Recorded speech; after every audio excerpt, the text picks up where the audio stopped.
3.3 million Canadians are living with urinary incontinence, the involuntary loss of bladder control. Not only do these Canadians have to manage a host of challenging physical symptoms, but they also have to deal with a lack of awareness surrounding the condition and the stigma attached. The Canadian Continence Foundation has issued a report to address how the current approach to understanding and treating incontinence is failing Canadian patients. Dr. Adrian Wagg, president of the Canadian Continence Foundation, explains.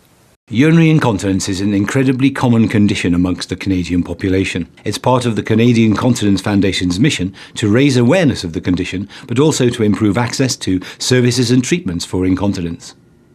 Dr. Wagg suggests that equal, unlimited access to therapies across the country is a first step to improving the quality of life for all patients. Treatment for urinary incontinence is available, but unfortunately, access to services and treatments doesn't reflect the needs of patients today. Of all patients who are prescribed a drug for their incontinence, only 12.5% of them will get a second drug should the first one fail. Now that comes at great cost, both in terms of personal suffering, but also in terms of potential cost to the Canadian economy. The report reveals that Canada is facing a pending crisis related to the 9.6 million Canadian baby boomers who will require increased support from the health system to treat and manage conditions like OAB and UUI.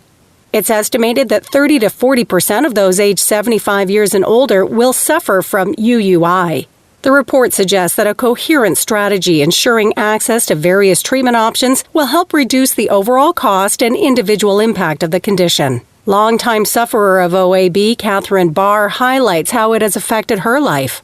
My condition affects my daily life very much. I did not understand what was going on with me. I had very embarrassing symptoms, and I was tremendously relieved when the doctor finally diagnosed me.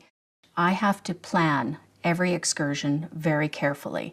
If I have to travel on the highway, I have to know every exit. I have to know where every coffee shop is in the event that I may need to use them.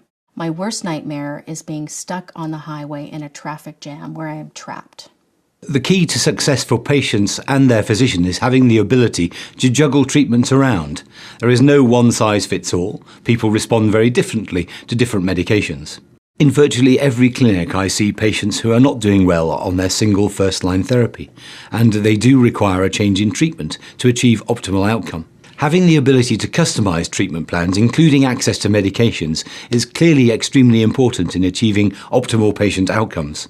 It's time to take a closer look at the escalating incontinence issue in Canada. The report calls for unrestricted access to therapeutic choices for physicians across the country and a complete understanding of the personal and social costs associated with the condition. For more information, visit canadiancontinence.ca.